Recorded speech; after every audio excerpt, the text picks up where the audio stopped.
આપ જોઈ રહ્યા છો સ્ટાર ન્યૂઝ ગુજરાતી લાઈવ। નમસ્કાર દર્શક મિત્રો, હું છું મનીષ પ્રજાપતિ। આપ જોઈ રહ્યા સ્ટાર ન્યૂઝ ગુજરાતી લાઈવ પર આજે વાત કરશું અમદાવાદમાં આવેલું ડાકોર પાસે આવેલું ગલતેશ્વર નદી, જે બહુ સરસ રીતે એકદમ ચોખ્ખું પાણી છે અને આપ જોઈ શકો છો એનું પાણી પણ એકદમ વહેતું પાણી। અહીંના જે યાત્રીઓ છે આપણે એમની પાસેથી જાણીશું વધુ માહિતી માટે। આપનો પરિચય આપો।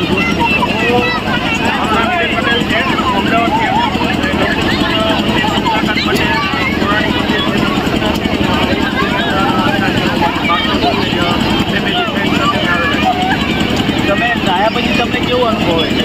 અહીંયા પાણી ચોખ્ખું છે, નાવાની બહુ મજા આવે છે, તમે સર પહેલી વાર આવ્યા છો કે પહેલાં પણ આવી ચૂક્યા છો? મેં અહીંયા સાંભળેલું વારંવાર આવવાની બહુ સારી વાત છે। બીજા અહીંના જે યાત્રીઓ જે નાહવા માટે આવેલા છે એમની પાસે પણ બે શબ્દ જાણીશું। નમસ્કાર, તમારું પરિચય આપો।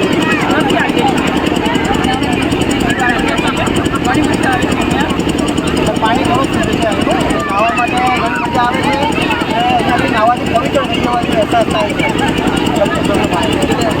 આ ભાઈ બેન આપણા સુરતથી આવેલા છે અને એમને અહીંયા નાહ્યા પછી બહુ સરસ અનુભવી રહ્યા છે એવું એમનું કહેવું છે।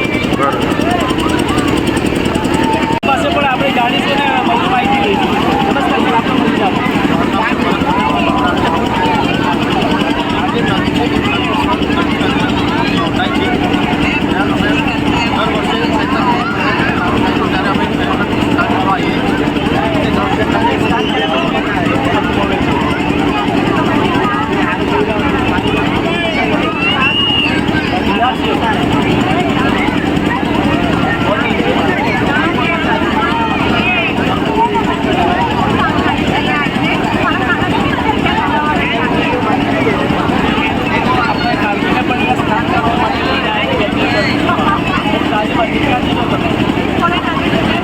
બરોડાથી આવેલા છે અને સાથે ખાનાને પણ અહીંયા ગાડી નવડાવવા માટે લઈને આવેલા છે।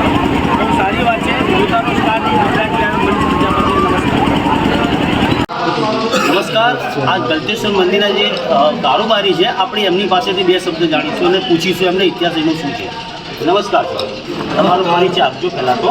मेरा नाम वस्तुभाई ठाकर से भाई प्रजापति पूरा नाम है। मैं यहाँ 25 साल से हूँ।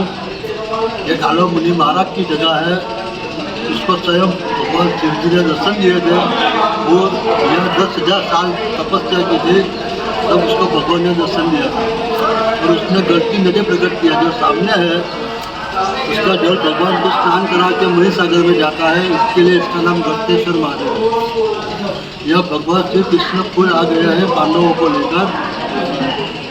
यहाँ लोग बहुत हजारों लाखों आदमी आते हैं दर्शन करने के लिए। और अमास पूनम श्रावण महीना नदी में स्नान करके अपने आप को धन्यवाद करते हैं कि हमने यहाँ पुण्य कमा लिया, ऐसा महसूस करते हैं। जो पांडवों के बारे में आप बता रहे हो उसके बारे में आप क्या प्रूफ दोगे कि यहाँ पे पांडव आज आए थे? जब ये युद्ध खत्म हो गया था फिर युधिष्ठिर ने महाअश्वमेध में यज्ञ किया था। जब यहाँ नदी के पार राजा था उसने रथ घोड़ा को रोक लिया। फिर भगवान श्री कृष्ण पांडवों को लेकर आए थे सेना लेकर, तो राजा ने पैर पकड़ लिया था कि मैंने युद्ध के लिए नहीं रोका था, आपके दर्शन के लिए रोका।